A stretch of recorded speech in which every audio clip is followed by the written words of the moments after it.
I'm going to read you a fan fiction. It's called Death by a Casserole by FSM Vito. It's fiction, rated M. It's a drama slash tragedy. It's got 5 chapters, 920 words, and one favorite. It was updated February 22nd, so it's just a few weeks old. And the synopsis is, what if Timmy actually died from eating his mom's squid casserole in the episode Food Fight? This is what What? happened to it. This is what happened to his friends and family when he died. Chapter Mhm. 1. Chapter 1. Mom's Story. It had been a month. Mrs. Turner was sitting in the living room, sobbing, thinking how to go on with her life. Her sorrows ended when her husband entered the room. Honey, it's been a whole month. You literally sat on that couch the whole month. Mr. Turner sat on the couch next to his wife.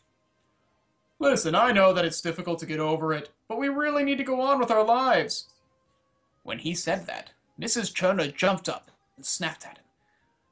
You inconsiderate asshole! Timmy was our only son. The whole country was watching when it happened, and it's all my fault and my stupid squid casserole. Mrs. Turner started to cry and weep. Mr. Turner was trying to comfort her, but was rudely pushed away. Go away! It's your fault, too. If you didn't complain about my food, then I wouldn't have put extra effort into cooking, opened a restaurant, met Brad Wurst, participated in that cooking show, and killed Timmy by letting him eat my casserole. I'll just leave you alone, then. Mr. Turner left, leaving his wife sobbing in the dark. That was chapter 1. Chapter That was 2. short as fuck. Chapter 2. Dad's Story. Do you think the Mr. Turner person? sat on the couch when it happened. It was broadcast to 15 different countries. Thousands or even millions of poor people witnessed the true horror of cooking shows. On-screen murder. Dad was in shock. He was right all along. He knew when he first ate his wife's horrible cooking, when she was feeding their son as an infant, and when he was building his secret storing facility under his own house, that his wife would eventually kill someone with her food. She did it. She actually did it. Mr. Turner left the room in embarrassment and in grief. Chapter 3. The Fairy Story. Cosmo and Wanda were already packing their things. Cosmo was right when he thought it back then. Wanda was ashamed to admit that Cosmo was right. In the castle, Poof was still crying. Because of his eternal life, he will always remember the day that it happened. And so will his parents. Ready, Cosmo? Ready, Wanda? Sigh. Do we really have to go? Of course we have to. No one will feed us as fishes, and his parents will probably rent his room out or something. Yeah, I guess you're right. Wait, what the fuck? Alright, he fucked up the order of speaking, because now apparently this is Wanda speaking 2 lines in a row, but they're in different quotation marks. Yeah, I guess you're right. You're always right, Wanda. That's what I love about you. Aw, Cosmo!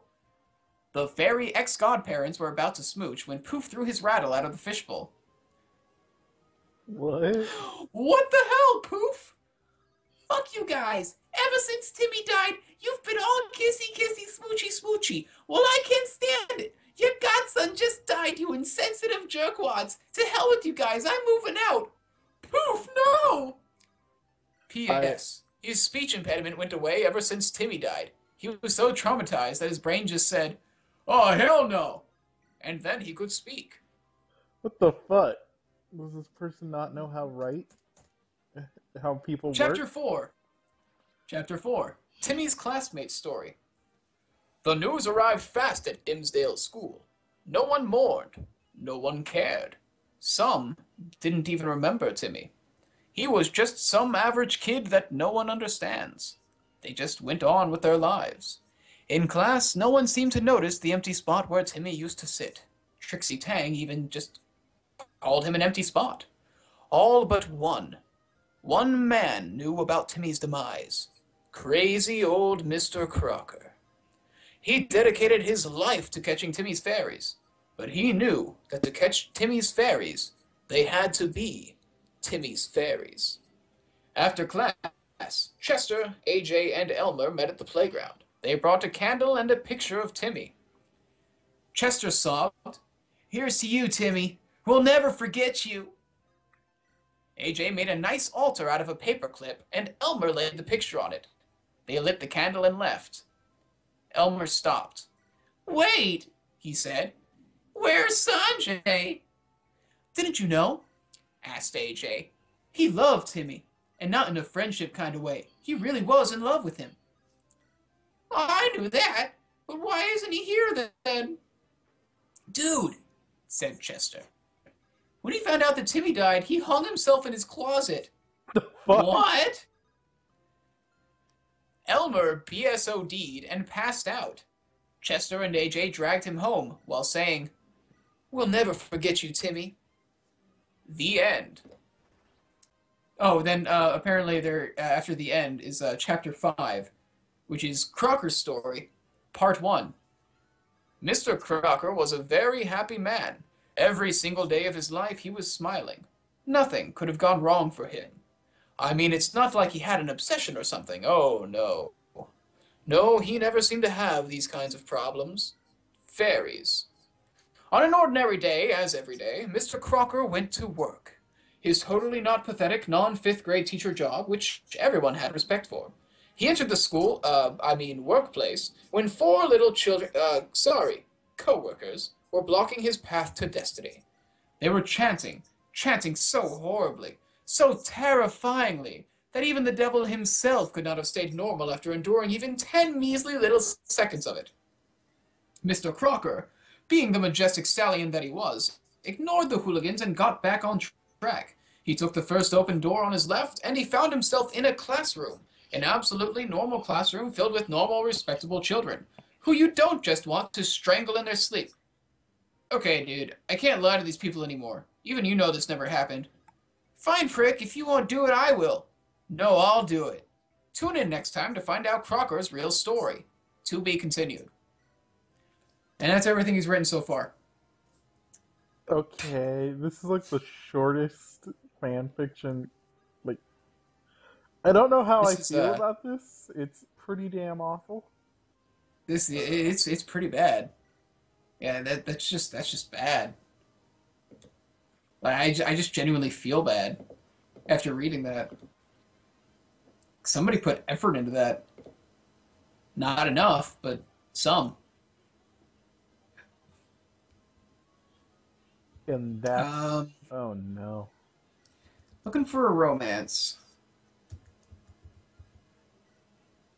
A short romance, preferably. There's a lot of really fucked up Little Mermaid romances, let me tell you. How fucked up we talking? Here's one. The Fairly Oddparents, Timmy and Vicky's Love-Hate Sex by Pokey456. Timmy and Vicky's rivalry turns from hate to love when Timmy confronts Vicky. It's only 340 words, so let's dig in. Please, no.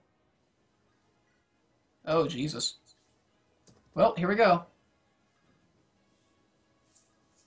One night, Timmy was babysitted by Vicky again, and she pushed him to exhaustion. Timmy walked into his room and says, "Come on, it's the same routine every day, and where's Cosmo and Wanda?" Timmy tries to head to sleep, but couldn't stop thinking about the way Vicky treats him, and decided that he's had enough. Timmy snuck out of bed and tries to confront Vicky, but sees her crying. Vicky, outraged to see Timmy out of bed, says, "Get back to bed, twerp." Timmy asks, "Vicky, what's wrong with you?" Vicky says, "I told you to." Timmy wasn't afraid of her demands and gave her a hug. Vicky asks, "What are you doing?" Timmy says, "Everyone needs a hug sometimes, even someone like you." Vicky starts crying and hugs back and says, "Oh, Timmy, why am I not lovable?" Timmy says, "I would tell you, but you get mad and deep down you have a great personality." Vicky says, "Wow, of all the twerps I've ever babysitted, you're the only one who's ever stood up against me and for me." Vicky takes Timmy's hands and puts them on her breasts. Timmy was a bit strange, but he never got an opportunity like this. Vicky I like asks, how he immediately knows what to do. Vicky asks, "So how do they feel?" Timmy says, "Oh, they feel great." Vicky takes off her clothes and asks Timmy to have sex with her. Timmy unlikely agrees, even though he started to puke a bit and took his clothes off. They both head to Timmy's parents' room and lay in their bed. Vicky got in with Timmy right on top. Vicky puckered her lips toward Timmy's and they both started to dig into each other, and Timmy starts sucking on Vicky's breasts and she enjoyed it, even though it was painful. Vicky says, "Timmy, here it comes." Timmy and Vicky's cocks pressed against each other, and a few hours later, Timmy asked, "Oh crap, what will..." Vicky says, "It's okay, Timmy, my sweet. We have all week to clean up." Timmy kissed Vicky on the lips and cuddled with her and said, "Then good night, sweetie." Vicky says, "You too, Timmy doll." The end. Well, well,